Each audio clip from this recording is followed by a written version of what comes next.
In 1943, it was one of our strategic aims to draw as many German forces as possible away from the Russian front and French coastal areas and to contain them on the Italian peninsula while liberating as much of Italy as might be possible with the means at our disposal. As the bulk of our supplies was directed to England for the forthcoming invasion, operations in Italy had to be conducted on an extremely limited scale.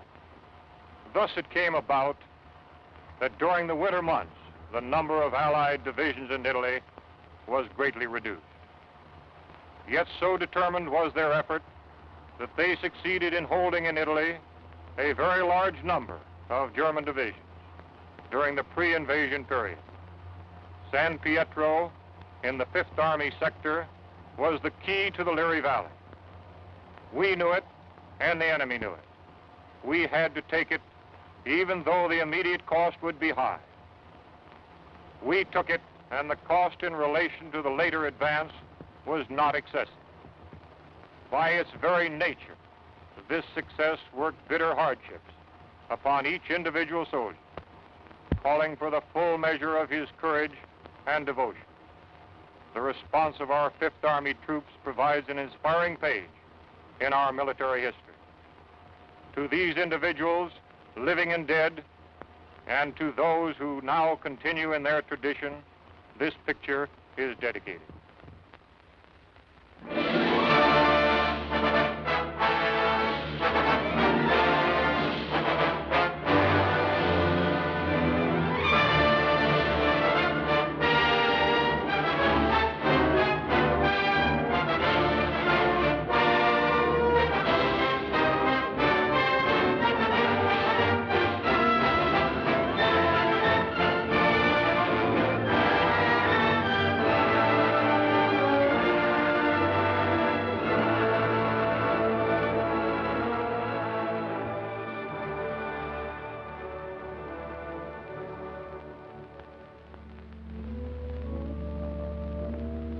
Liri Valley lies in the Italian Midland, some 60 miles northwest of Naples to some 40 miles southeast of Rome.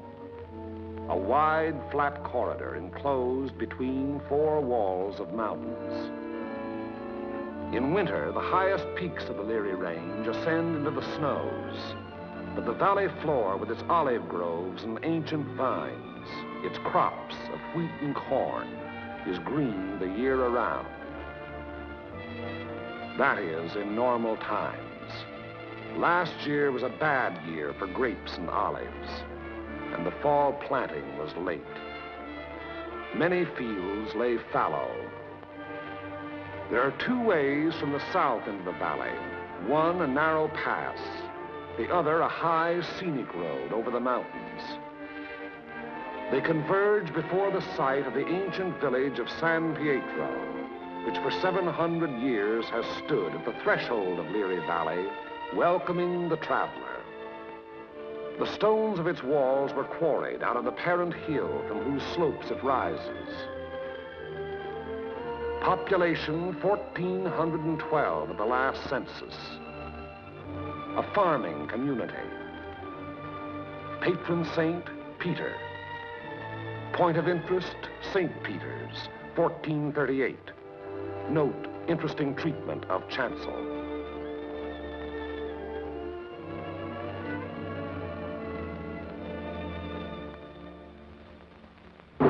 From the end of October 1943 until the middle of December, San Pietro and the surrounding ground was the scene of some of the bitterest fighting on our 5th Army front. The Italian campaign had entered its second phase, to push forward again after a static period brought on by heavy seasonal rains. Our battle lines were haphazard as the terrain itself, with its flood-swollen rivers that twisted back and forth across our line of march so that each river seemed like 5.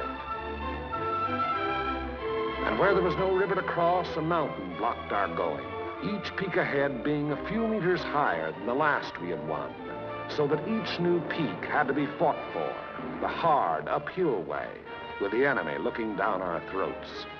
They had had time to fortify and camouflage their positions. No amount of artillery fire or aerial bombardment could force them to withdraw. That was for the infantry to do, employing those weapons that can find and destroy life in narrow trenches, caves, and fighting holes. It was up to the man with the rifle, the man under fire from all weapons, the man whose way all our weapons, land, air, and sea, serve only to prepare. It was up to the foot soldier to attack a hidden enemy over ground that was sown with mines, the anti-personnel S-mines that fly up at a footfall to explode beneath the groin. Nowhere along the entire front were enemy preparations more elaborate than in the San Pietro area. For San Pietro stands at the threshold of Liri Valley, and through Liri Valley, wide and level, runs the most highly prized length of road south of Rome. By early December, we had taken or holding high ground to the northeast, east, and south of San Pietro, the Camino Maggiore hill mass being last to fall. An Italian brigade under Allied command had made a vain attempt to capture Mount Lungo, possession of which would have acted greatly to our benefit in the impending action. The Italians were all but annihilated. In view of their excessive losses, further operations against Mount Lungo's strategic heights were abandoned. And it was decided to make a direct frontal assault on enemy positions in and around San Pietro. Elements of the 36th Texas Infantry Division were rotated from position to position, overlooking the valley, so the troops might study the terrain ahead from various viewpoints.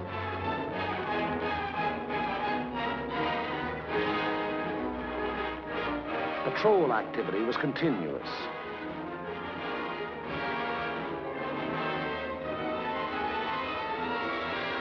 Day and night, units went out to reconnoiter the ground, draw fire, take prisoners, thus adding to the sum of our information about the enemy. High points, Mount Lungo's 351 and Mount Samucro's 1205 and 950 were all manned in force. The town itself was strongly garrisoned with numerous mortar, machine gun, and heavy weapon emplacements. 4 enemy battalions were dug into a line of connecting trenches and mutually supporting pillboxes in depth that extended from the base of Mount Lungo, northeast across the valley floor to the base of Mount Samucro. Another battalion was organized to defend the high ground northwest of San Pietro. Areas before these positions were heavily mined and held a confusion of barbed wire and booby traps. On the afternoon before, D-Day and H-Hour were communicated to battalion commanders.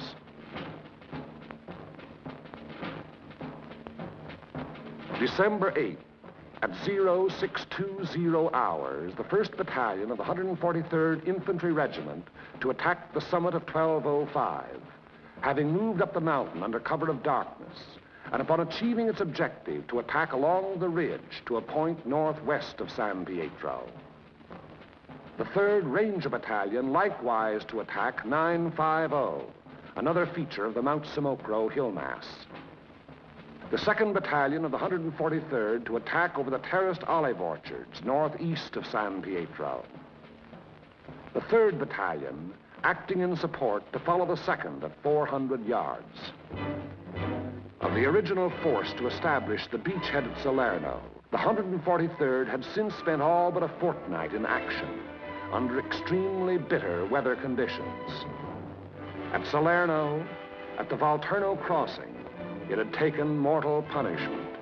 The task ahead promised no less bloodshed, yet it was undertaken in good spirits and high confidence. The 1st Battalion began the long, rugged climb up Mount Samucro.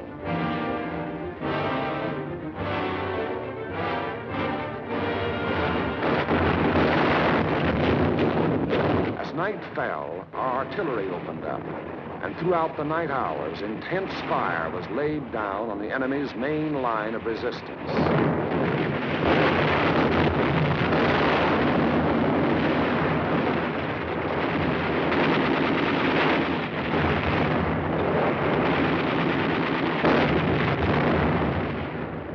It had rained most of the night, and it was raining at each hour when the 2nd and 3rd battalions crossed the line of departure.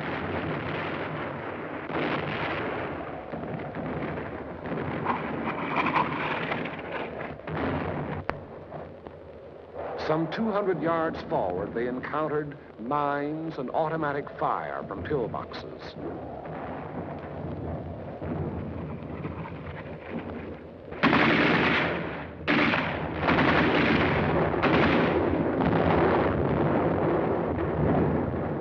Artillery were deadly accurate by reason of excellent enemy observation from Mount Lungo, overlooking our advance, which continued another 200 to 400 yards.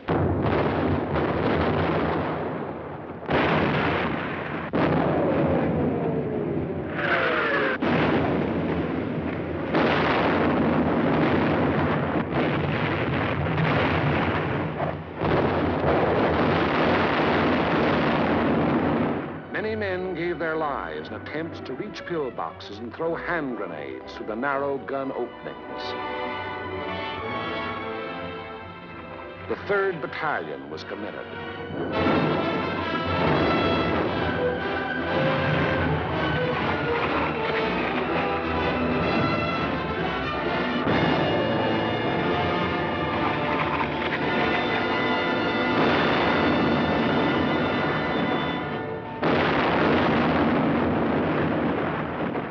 But the advance never got more than 600 yards past the line of departure.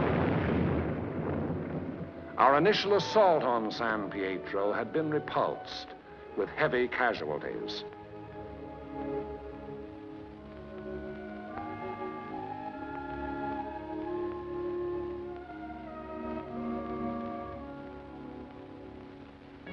The attack on Hill 1205, however, was a brilliant success.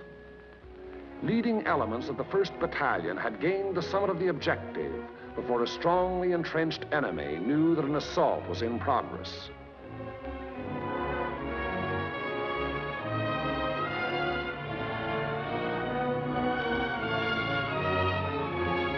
To the right of 1205, the 3rd Ranger Battalion had also captured its objective, but only after successive attacks and costly casualties. For on 950, the enemy was not taken unaware. Counterattacks were to be expected on both 1205 and 950. They were not long developing.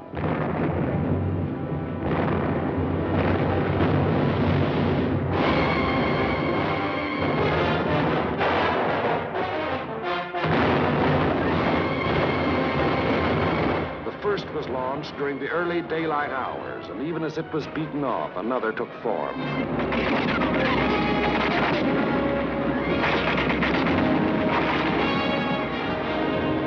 Day and night they followed in unremitting violence.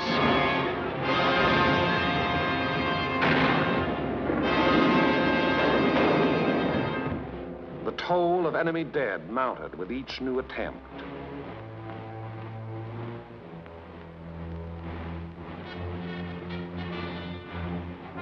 But German prisoners captured on 1205 and 950 said they had been ordered to retake those positions at all cost. In addition to defending Hill 1205, the 1st Battalion, obedient to the field order, undertook the reduction of enemy defenses which were organized along the ridge running west.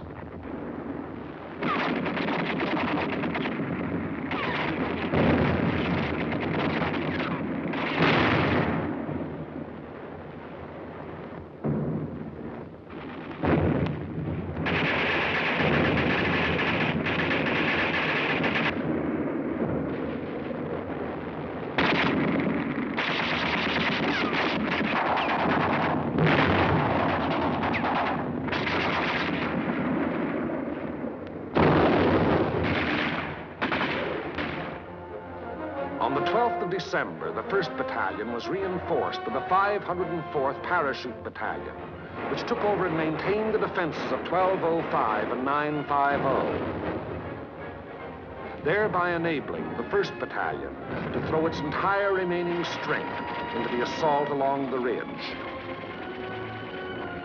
But the 1st strength had dwindled and shrunk in the 5 days past, and there was now a question as to whether its existing numbers were sufficient to prevail. Reports during the night of the 14th of December stated that the enemy was offering bitter resistance and that the issue was in grave doubt. Meanwhile, on the olive terraces below, the 2nd and 3rd Battalions had twice again attempted to reach their objective. Both times they had come up against a wall of automatic weapon, mortar, and artillery fire. Volunteer patrols made desperate attempts to reach enemy positions and reduce strong points. Not a single member of any such patrol ever came back alive. Our attacking forces were furnished excellent aerial cover by Allied fighter patrols. But now and then, enemy planes were able to slip through and to bomb and strafe our positions, which to all purposes had remained unchanged since the 1st day. To break the deadlock, orders were given for a coordinated divisional attack. The 2nd and 3rd Battalions of the 143rd to proceed in the execution of the original orders. Acting in conjunction, Company A of the 753rd Tank Battalion to attack San Pietro from the east over the high road. 1 battalion of the 141st to attack over the flat valley floor. After nightfall on D-Day, the 142nd Infantry Regiment to attack Mount Lungo. The earlier decision not to attack those strategic heights having been reversed in view of the present critical situation. In preparation for the attack, all 5th Army artillery within range, including tanks and all tracks, was directed against San Pietro and the surrounding area.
H hour, 1200 hours. D-Day, the 15th of December. The 141st Infantry advanced some 400 yards from its line of departure, to be borne down and held powerless under the weight of enemy fire. The 2nd and 3rd Battalions of the 143rd advanced some 100 yards beyond their former positions to a point almost directly before forward enemy defenses. And for the 3rd time, they were forced to take such cover as the quaking earth could offer. And the tanks. Orders were for them to enter the town and to locate and destroy the heavy weapons there, which were leveled against our attacking foot soldiers. The high road into San Pietro is a narrow mountain road, and from the beginning of its winding descent in the Liri Valley, it was under direct enemy observation.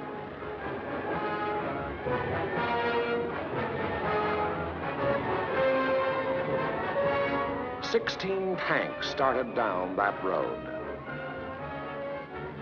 3 reached the outskirts of the town.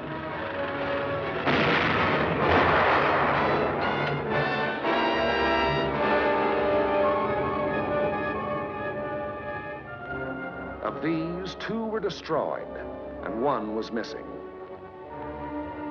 5 tanks were immobilized behind enemy lines, their crews having to abandon them. 5 tanks hit enemy mines within our lines and were thereupon destroyed by enemy gunfire.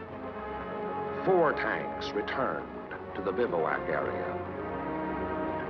After dark, 2 companies, 1 from the 2nd Battalion and 1 from the 3rd, finally succeeded in penetrating enemy positions before San Pietro. But receiving both frontal and flanking fire, they were forced to retire.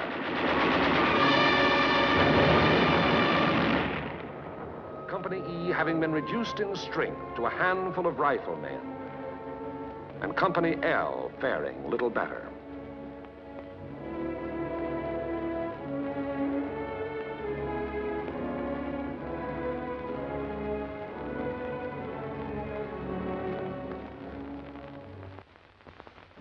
On the Mount Samocro Ridge, the 1st Battalion fought its way to within a few hundred yards of the objective.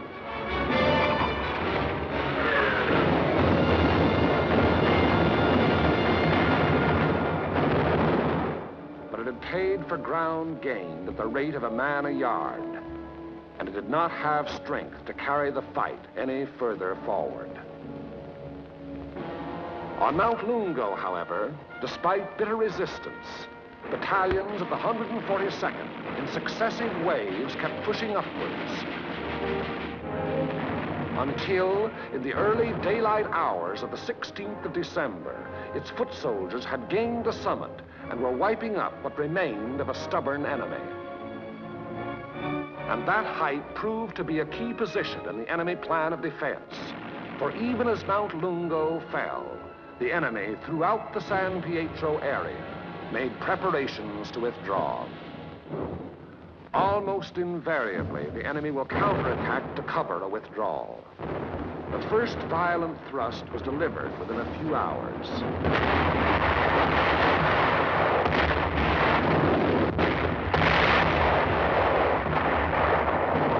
And thereafter, counterattacks came in waves, the roar of the last mingling with the rush and fury of the next to break.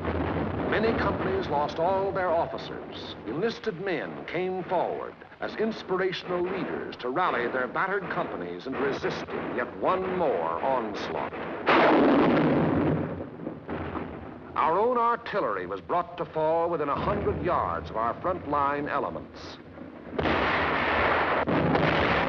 After 5 hours, during which the earth never ceased to tremble, counterattacks ended, indicating that the withdrawal of the enemy's main body had commenced.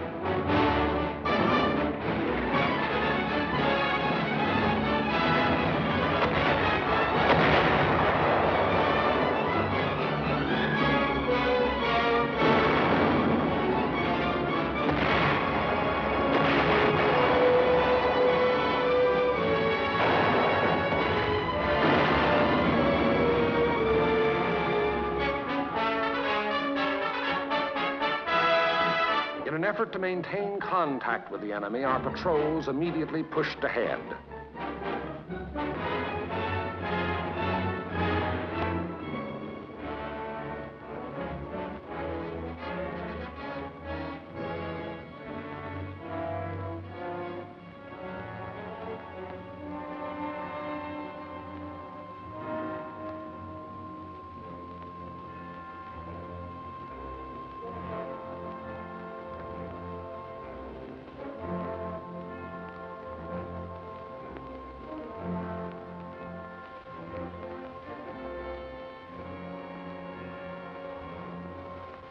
Entering the town, they discovered that San Pietro was ours for the taking.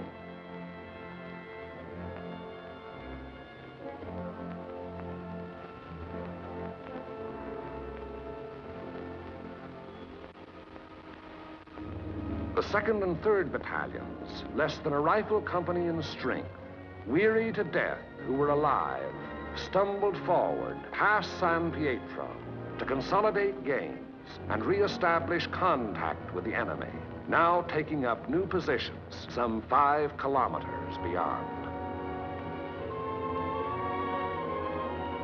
That is the broad shape of the Battle of San Pietro, which was but the first of many battles in the Erie Valley. It was a very costly battle. After the battle, the 143rd Infantry Regiment alone required 1,100 replacements.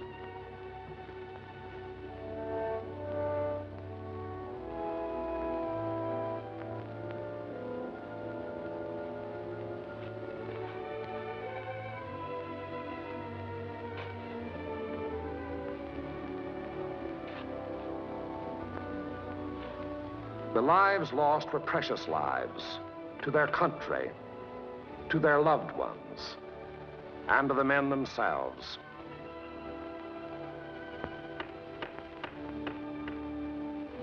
For the living of the 143rd Infantry Regiment, more than 100 decorations for acts of valor above and beyond the call of duty.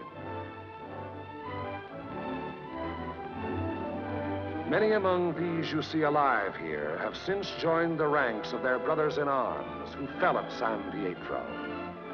For ahead lay San Vittore and the Rapido River and Cassino, and beyond Cassino more rivers and more mountains and more towns, more San Pietros, greater or lesser, 1,000 more.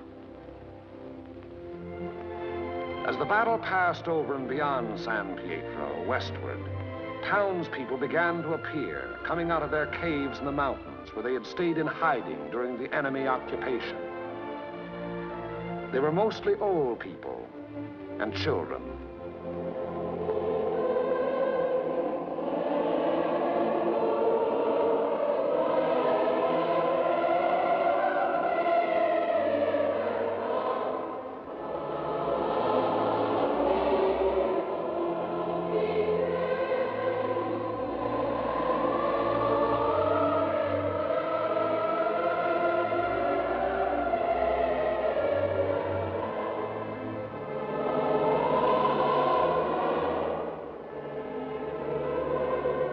Townspeople were warned against enemy mines and booby traps, which were in the process of being cleared.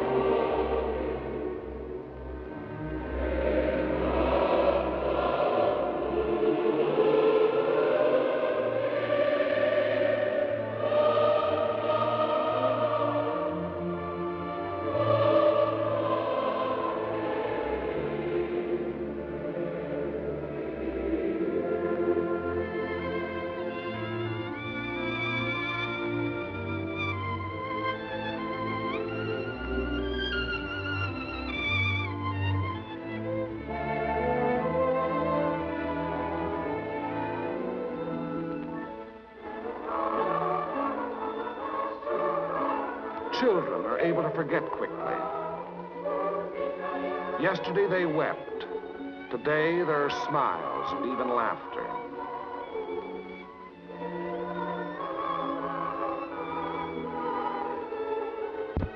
Tomorrow it will be as though the bad things had never happened.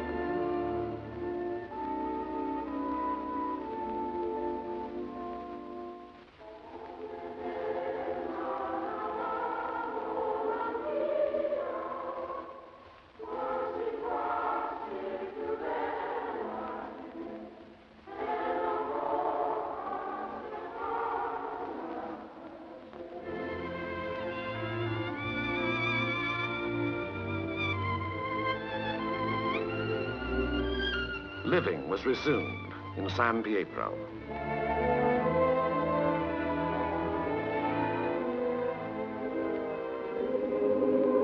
Our Our prime military aim being to engage and defeat the enemy, the capture of the town itself and the liberation of its people is of an incidental nature. But the people in their military innocence look upon us solely as their deliverers. It was to free them and their farmlands that we came.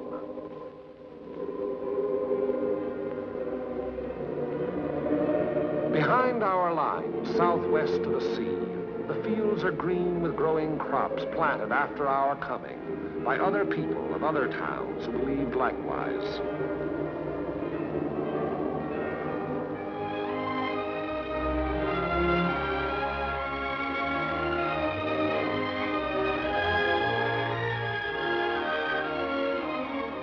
The new won earth at San Pietro was plowed and sown. It should yield a good harvest this year.